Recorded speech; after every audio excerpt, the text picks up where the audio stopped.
If it's January, it's CANUARY. And today I am going to show you how to can up street tacos. Just look at this. Doesn't that look absolutely scrumptious? And it's so easy. If you've been watching CANUARY, you know that CANUARY is the brainchild of Lisa of Sutton's Days. And she has teamed up with 4 jars to give you an opportunity to win. Not 1, but 2 4 jars pressure canners. 4 jars is providing 1 and Lisa is providing 1. And on top of that, Lisa is also gifting a steam canner. And 4 jars has lids and tea towels and timer available too. So this is a fantastic giveaway. And all you have to do to be eligible, watch the videos and comment on each one, because commenting on each one will increase your chances of being a winner. I have the complete schedule for CANUARY down below. It started January 1st and it will be ending on the 31st with the live giveaway. Hi, I'm Prepper Potpourri and I have been making videos on YouTube for over 10 years, and it might be canning videos, other food preservations, how to properly store your food, and how to keep your family safe in an emergency. So I hope if you're not a subscriber, you'll hit that subscribe button, hit the notification button, and if you find value in this video, give me a thumbs up. It is much, much appreciated. Now, warning time, please note, this recipe for street tacos is not a water bath canning recipe. You must use a pressure canner and follow the directions so your food is safe for your family on your pantry shelves. Always, always practice safe canning. And this recipe is from, well, if you watched my channel before, you've already guessed it. Yep, Angie Schneider's Pressure Canning for Beginners and Beyond. I love, love, love this book. It has 94 recipes in it, just made for canning with your pressure canner. And it is a wonderful, wonderful recipe book. And I highly, highly recommend, if you don't have it, get it for your canning library. And I have a link down below. Now, of course, we aren't placing a whole taco in a jar. I'll leave that to those rebel canners, right? I practice safe canning. What we are doing is canning the meat. So it's real easy to make it. And in fact, at the end of this video, I will show you how to open a jar and make street tacos. Now, street tacos, the authentic ones, are marinated for hours in a special spices and broth. Well, we're not doing that, but we're trying to replicate it in the canning process. Oh, I've got a new shirt to show you, a t-shirt. Let me see if I can lift it up. Canning is not my hobby. And it goes on to say, I'm getting ready for the SHTF, which, you know, when something hits the fan. Love this t-shirt because people will come up and say, oh, well, canning, that's a great hobby. And it really miffs me. It's not a hobby. It is the way I provide food for my family and keep my emergency pantry full. This way I know the ingredients that go into every jar, and there's not some chemicals that I can't pronounce. That's the reason I can. For people that say, oh, canning is a nice hobby, that's like saying vacuuming is a hobby or mowing the grass is a hobby, right? This is something I do to provide for my family. So if you're the same way and will get a kick out of the shirt, got a link down below. Now, flank steak is traditionally used for street tacos, but I went to the store and the recipe said we could use flank steak or chuck roast. And I saw the prices. And even at Sam's Club, the cheapest I could find was almost $6 a pound for chuck roast. And I'm just going, wow, you know, That's a lot per jar. So I pulled these out of the freezer. I bought these all half price. This was at the beginning of the year. This was in April of last year. And this was last year also. But they aren't exactly what was specified from the recipe. Here we have round steak. Here we have an English pot roast. And here, top round roast. So really, this is a fast recipe. The only thing that will take time is prepping your meat. And you want it in 1-inch cubes about. So let's start with this. Okay. Now, I always cut off whatever is kind of fatty. So in this case, we got, okay. And that can go, little pieces like this can go to the cats or sometimes even the chickens. Now I do like kitchen shears if it is a thinner piece like this. Oops, they were also cut off. And you don't have to get it all, but just try to get a lot of it. So then we want inch pieces. There we go. Yeah, it's a little over inch. Let's see. Okay. And I am cutting this up before work, so when I get home, I can quickly can this. So I'm putting it into my storage bag. And again, so easy with a good pair of kitchen shears. I'll put down below an option if you don't have kitchen shears. But man, I use them all the time. There we go.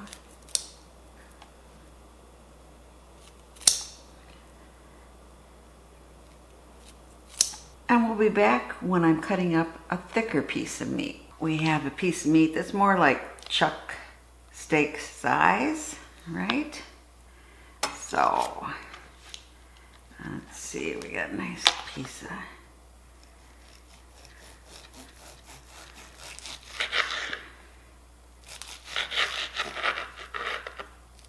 off some of the fat. You won't, like I said, get it all, but you take out some of the bigger pieces, right? So let's see here.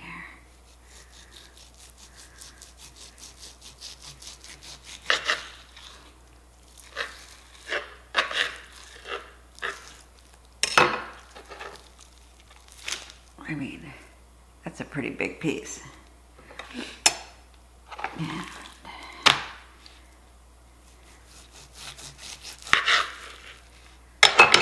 Again, yeah.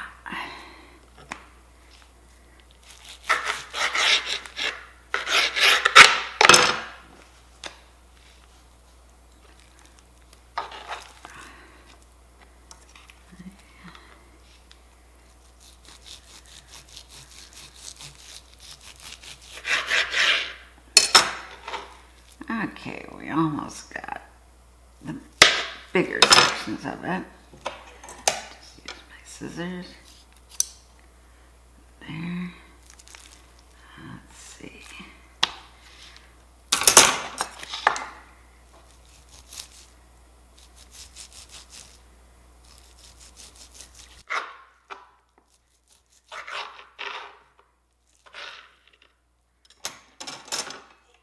And we're going to use my scissors.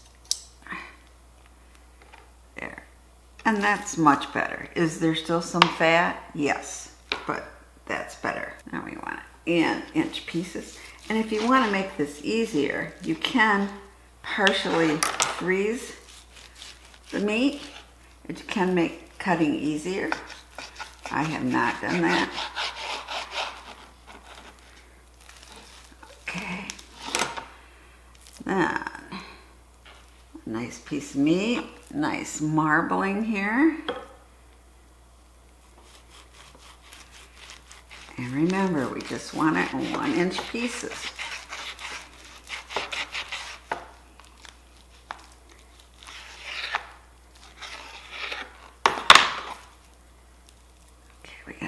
membrane on there. So again, easiest if we just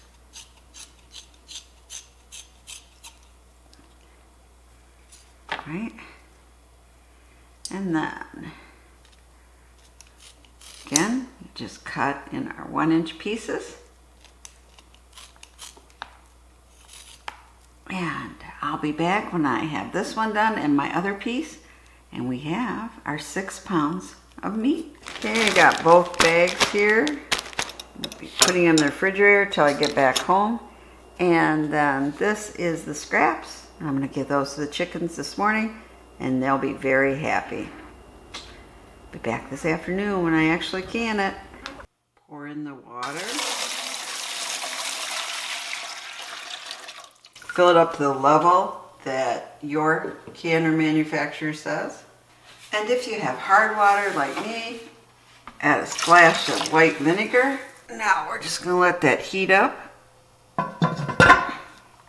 So it's nice and warm when we put in our jars while we start the next step. So like I said, we are skipping the marinade, but we are adding these ingredients to make our tacos taste more authentic. For the liquid, we only need 3 ingredients plus our spices. So we need 1/2 cup of soy sauce, 4 tablespoons of real lime juice, and a cup of orange juice. But then we have our spices. 2 tablespoons ground cumin, 2 tablespoons garlic powder, 2 teaspoons salt, 2 teaspoons onion powder, 2 teaspoons ground coriander, 1 teaspoon ground black pepper, and 1/2 teaspoon cayenne powder. Now we're just going to dump everything in. Here's our cup of orange juice, our 4 tablespoons lime juice, our 1/2 cup soy sauce, and then all of our wonderful spices. Okay, we're going to get this up to a boil and then turn it down to sim. Now let's fill our jars. I always kind of partially fill. Make sure that I have enough meat for all the jars and then go back and fill up the difference here.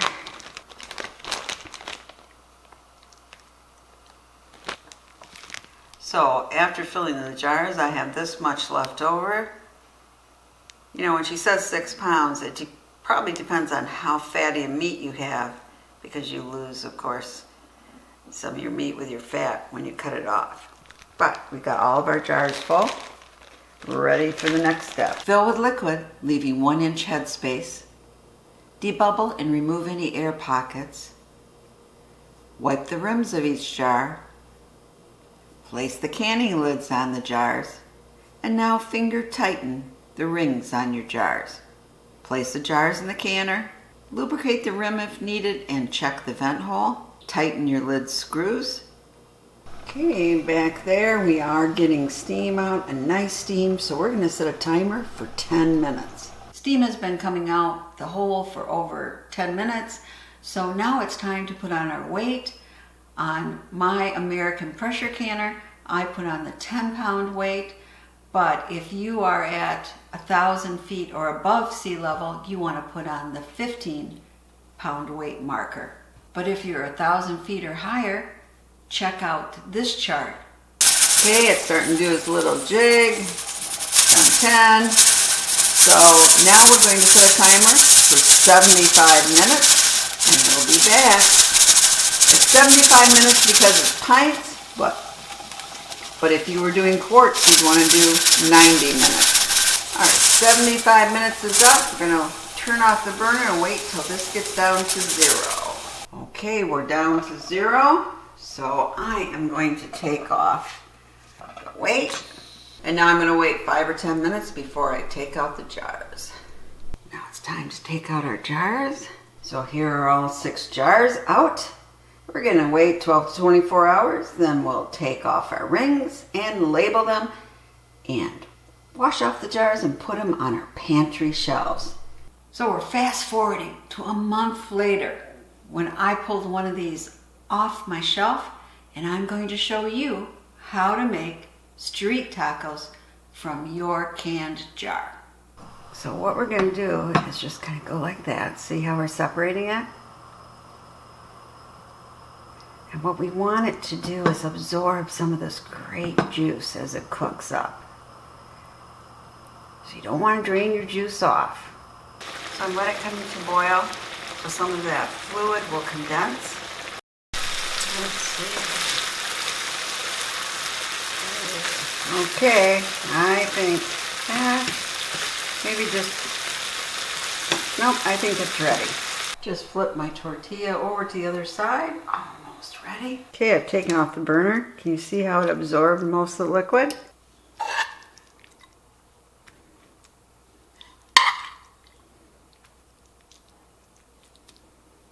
Just a tad more.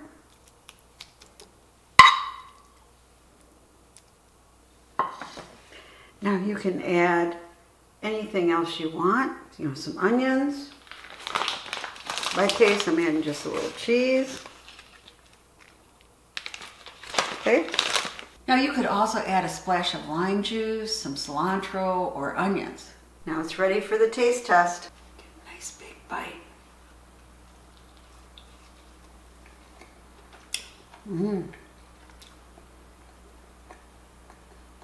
This is really, really good. Slightly almost sweeter taste to it, maybe because of the orange juice.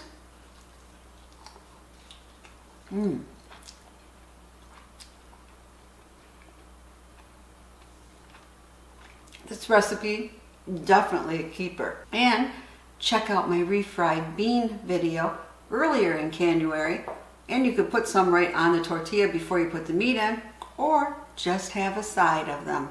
So good, so easy. Here's how to can refried beans, and happy, happy CANUARY.